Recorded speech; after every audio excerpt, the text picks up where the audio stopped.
Сәлеметсіз бе, құрметті білім алушылар. Менің аты-жөнім Абасилов Аман Мәделханұлы, қазақ тілі мен әдебиеті және журналистика кафедрасының қауымдастырылған профессоры, филология ғылымдарының кандидаты. Бүгін біздің сіздермен өтетін сабағымыз, пәніміздің аты әлеуметтік лингвистика деп аталады. Сол әлеуметтік лингвистиканың алғашқы сабағы, әлеуметтік лингвистиканың зерттеу нысаны.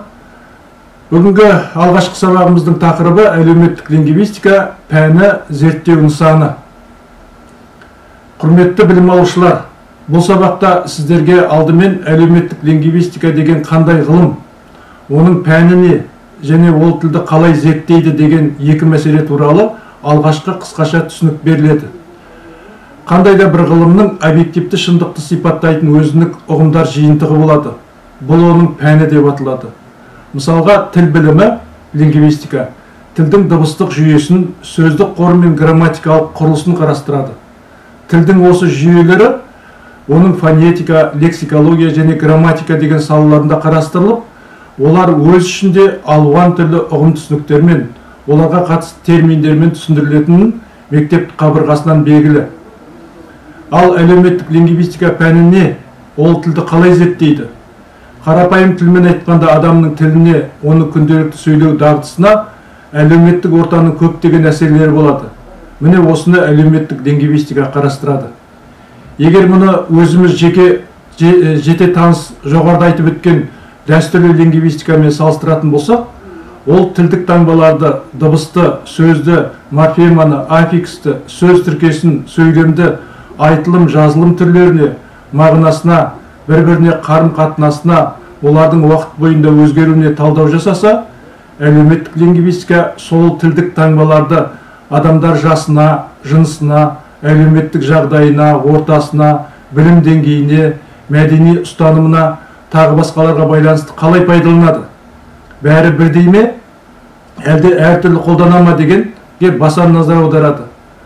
Адамның сөйлеу ерекшелігі көбінесе қарым-қатынас жағдайына тәуелді болады.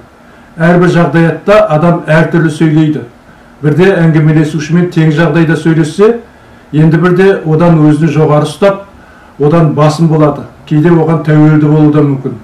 Жалпы адамдар қоғамда бір-бірімен қарым-қатынас жасағанда әр алуан әлеуметтік рөлдерде болады.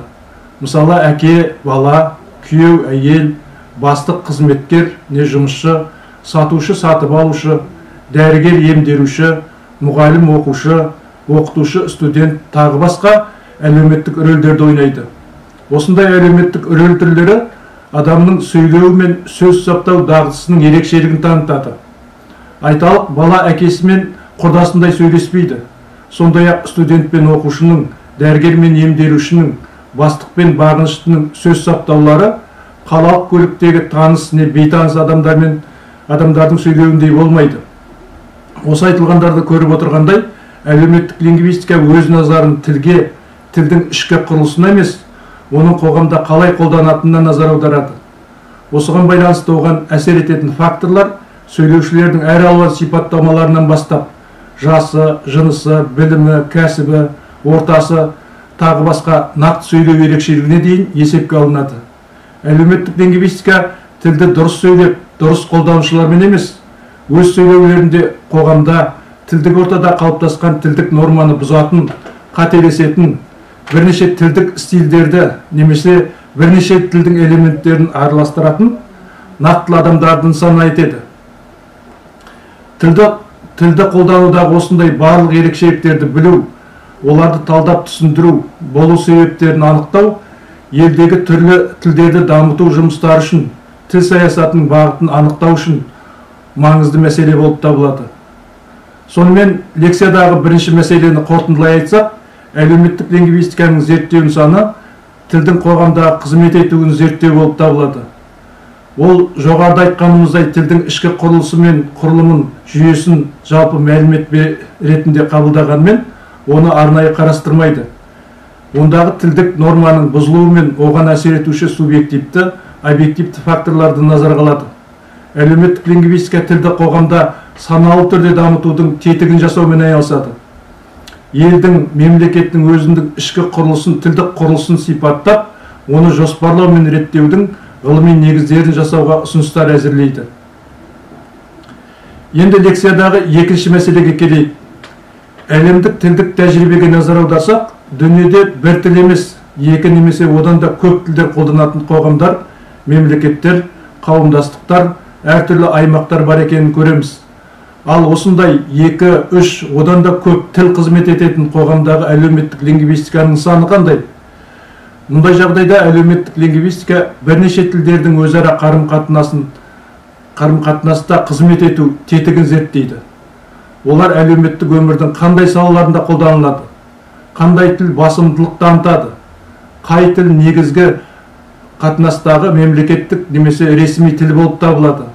Оның мәнісіне де отбасылық немесе тұрмыстық тілдерге деген көзқарас пен қажеттілік қандай? Адамдар бір тілден екінші тілге неге көшеді? Ана тілін ауыстыру себебі неде? Қандай жағдайда және қандай формада қос тілдік, көп тілдік түрлері дамыған? Міне қарап отырсақ, осындай мәселелермен тек әлеуметтік лингвистика айналысады. Әлеуметтік лингвистика деген атынан көрініп тұрғандай, бұл ғылыми пән бірнеше ғылымдардың лингвистика, әлеуметтану, психология, тарих, этнография, демография, экономика, саясаттану, тағы басқа ғылымдардың тоғысқан жерінен пайда болған. Олай болса, әлеуметтік лингвистиканың ғылымдар жүйесін алатын орны өзге ғылым салаларымен байланысқандай, ол қай ғылымның саласы деп аталады? Әлеуметтік лингвистиканың ғылыми мәртебесі мен оның лингвистикалық және қоғамдық гуманитарлық ғылымдар жүйесінде алатын орны туралы қалыптасқан 3 түрлі көзқарас бар. Бірінші, әлеуметтік лингвистика тіл білімінің бір саласы деп қаралды. Екінші, ғалымдардың шекаралық, пәнаралық саласы деп қарастырылады. Үшінші, әлеуметтік лингвистика өзіндік әдістері мен тәсілдерге ие біртұтас жеке ғылыми пән. Сонымен әлеуметтік лингвистиканың нысаны қолданыстағы тіл, адамдардың тілді қолдана білу, жұмсай білу мәселесін зерттеу. Сол арқылы тіл дамуын жоспарлау мен реттеу, тілдің қоғамдық қызметін арттыру, дамыту. Бүгінгі сабағымыздың соңын Ахмет Байтұрсынның мына әлеуметтік лингвистикалық тұжырыммен аяқтауға болады. Тілдің міндеті ақылдың аңдауын аңдағанша, қиялдың меңзеуін меңзегенше, көңілдің түйуін түйгенше айтуға жарау. Мұның бәрін жұмсай білетін адамы табылса, тіл шама қадірінше жарайды. Осымен сабақ аяқталды. Қош сау болыңыздар.